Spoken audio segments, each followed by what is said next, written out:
Joining me, Jack Berkman, Republican strategist and host of Behind the Curtain with Jack Berkman. Catch him every Saturday night on the Radio America Network and Sunday afternoons at 2 on WMAL in Metro D.C. Also, Mark Levine, Democratic delegate-elect to the Virginia State House. Catch his nationally syndicated radio show, Inside Scoop, weekdays at 3 p.m. on marklevinetalk.com.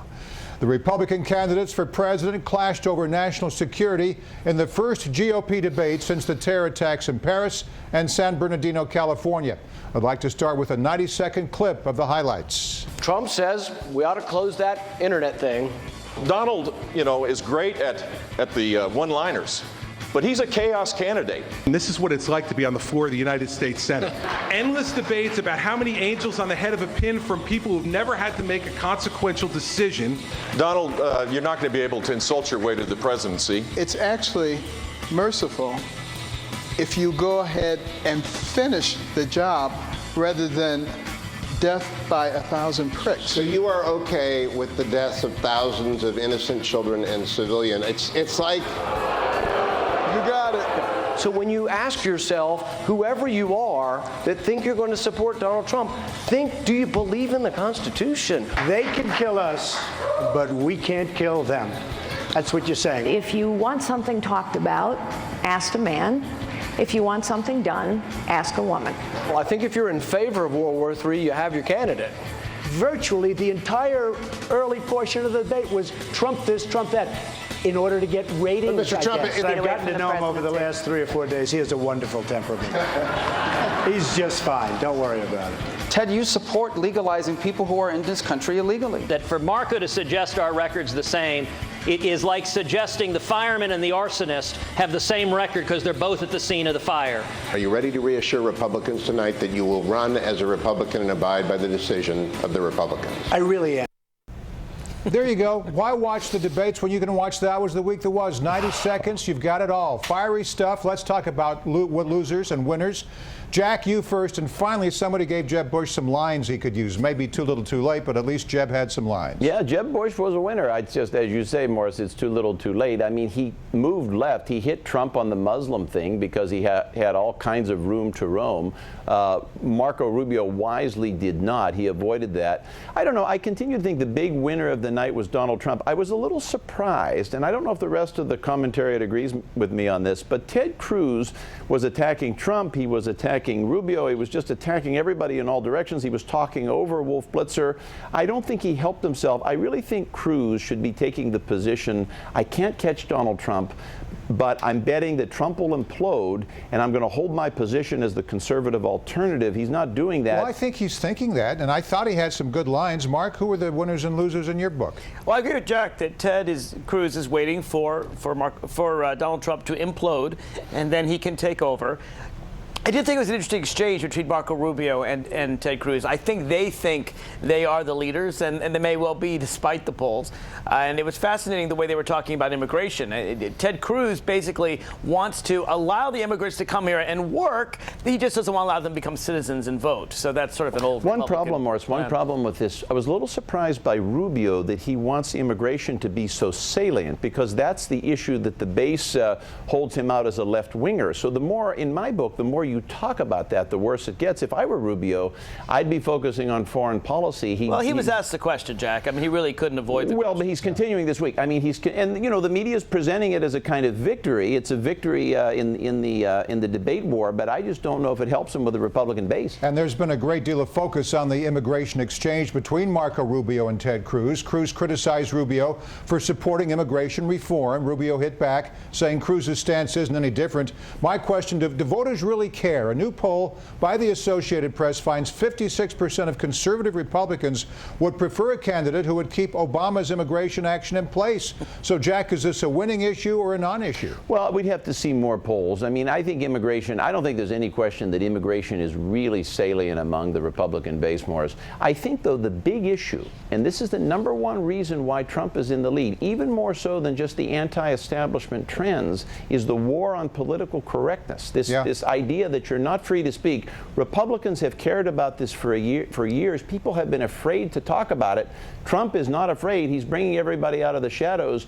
I think that's the main dynamic in the race. Mark, what about the issue of political correctness, immigration? Do people really care about immigration anymore? Well, as you point out, Morris, even Republicans support President Obama's plan. It's a strong minority, but a minority of Republicans that care very strongly about immigration. It's the old nativist crowd, the people that don't want America to be a diverse society. And yes, they are push-polling for Donald Trump. But Donald Trump, he really showed, I think, his ignorance on Tuesday night. When he didn't even know what the nuclear triad was. This is a guy who has no idea what he's doing, but what he is doing about political correctness, he's changing dog whistles into open racism, and that's something that some Republicans really like. I wouldn't go that far, Mark. I mean, remember that most of the general public doesn't either. They identify with Trump. Trump is a master marketer. He knows that the public won't crucify him for those kinds of errors. He represents a third of the Republican Party. That's hardly the public, Jack. Give them what they want. That's what it boils down to. Let's move on to the omnibus. A divided Congress approved a $1.1 trillion spending bill to fund the government through 2016 and extended $680 billion in tax cuts for businesses and individuals. In divided government, you don't get everything you want. This is the result of a bipartisan, bicameral compromise. And I think everybody can point to something that gives them a reason to be in favor of both of these bills. Paul Ryan needed a lot of Democratic support to get this done. He's taking heat from people like Rush Limbaugh and others for caving in to White House demands. Is this a win for Democrats, Mark? I think it is. I think it's a relatively good bill, particularly as good a bill as the Democrats could have gotten out of Republican Congress. I think the Republicans are learning that when they shut down the government, they lose politically, and they're afraid of doing that, and that's a good thing.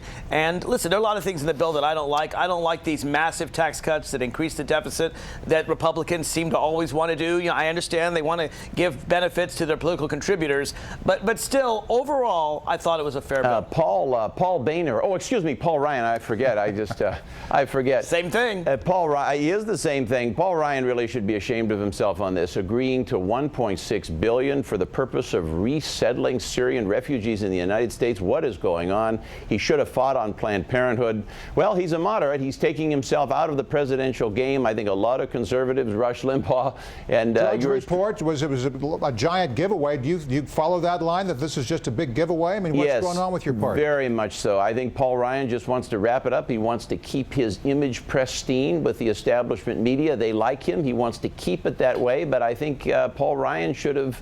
I think he was wise to not want to be Speaker. I think he'll regret this because I think. By the way, the only senator running for president who missed this big vote was Marco Rubio. Any thoughts on that? Yeah, I thought that was really strange. I mean, I know he's missed a lot of votes all year round, but this was the big one. Single vote on the omnibus budget, the vote that puts all the packages together, everything there, he should have voted or at least declared his position on it. Jack, that's got to be ammunition for somebody. Sure. I mean, it's ammunition for Cruz if he can get around to it. It's ammunition for Trump should he ever need it. I don't know that Trump has any reason to go after Rubio right now. It would just cause Rubio to rise in the polls. Yeah, Rubio seems to have some intense organizational challenges. That doesn't bode well. That doesn't bode well for somebody wanting to be president. All right, let's talk about a new controversy on the left. Presidential candidate Bernie Sanders is in hot water with the Democratic National Committee. A software error resulted in a data breach of voter files for more than 10 early voting states. Officials say Team Sanders accessed proprietary information compiled by Team Clinton. This looks bad, Mark.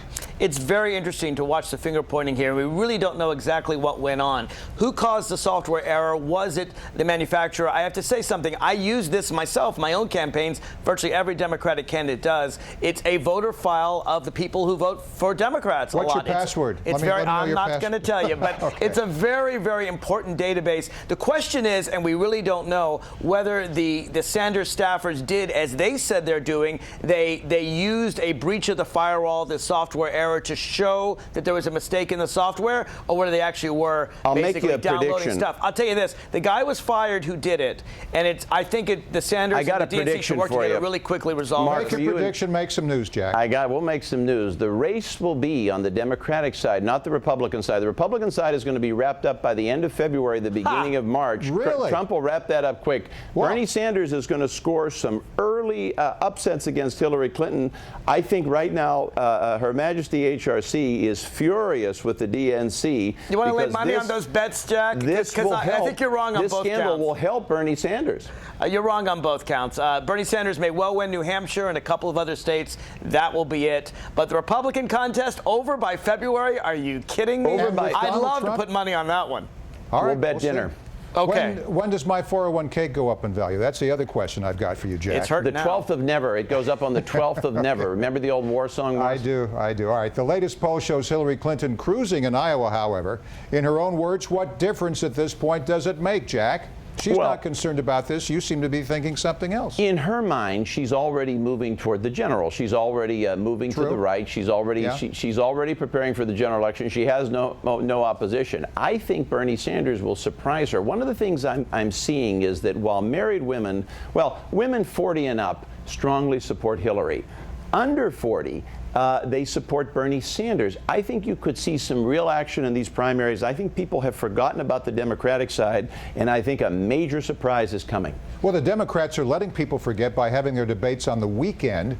Mark, how do you buy into all these statistics here? Well, I think Bernie Sanders will get about a third of the Democratic vote. He might push 40. I don't think he'll go over 40. He might win a state like New Hampshire, which after all borders Vermont, which he's represented for decades. But I don't think he's a real force, other than he is jazzing people up, getting people excited. And Hillary Clinton would do well to reach out to Bernie Sanders supporters after she wins the nomination and make sure that they give her that same excitement. One of the things Mark is making, I think, the mistake in assuming this is no contest. He's making the mistake, the same mistake that the Clintons made in 08, the same mistake that a lot of people are making Bernie in the Sanders Democratic is no Party. Barack Obama. A lot of the power Democrats in Washington, like Mark, do not understand how far left-wing their own party has gone. They don't understand the extent of the extremism. The media loves to talk about how right-wing the Republican Party is. I can assure you, I am 100% certain, and this is not a partisan comment, the Democratic Party is a lot far to the left in its base than the Republican Party is to the right. Has moved to the right as frankly the Republican Party has moved way off the deep end to the right, and I think Hillary Clinton well represents the middle of the country. All right, before we go, I'd like to touch on an endorsement that could change the game for GOP presidential frontrunner Donald Trump. In his year-end news conference, Russian President Vladimir Putin called Trump an outstanding and talented personality. Now, is this a compliment for Trump or a veiled critique of President Obama, or maybe both? Jack? Oh, I don't know. Maybe they can have drinks together. Trump probably knows Putin. Who knows? Who knows, Morris? I think it'll help him. I think Vladimir Putin and Donald Trump have a lot in common. They both have authoritarian tendencies. They both, except Putin probably understands a little bit more about the world around him than Donald Trump. But I'll tell you something. If Putin loves Donald Trump, that's one more reason why Donald Trump will not be president. Well, even I have some authoritarian tendencies, Mark. All right, we'll see what Hopefully people have said. Even the old Reagan Democrats and Reagan Republicans have suggested that Putin missed a world leader that was on his same level that he could kind of wrestle with and cajole with and talk to. And maybe this is a veiled slap at Barack Obama at the same time. Maybe they can ride a horse together bareback. All right, take their shirts off. Mark Levine, Democratic lawmaker, Jack Berkman, Republican strategist, the best political panel on TV. Thanks to you both. Thank you, guys. Thank you, Marth.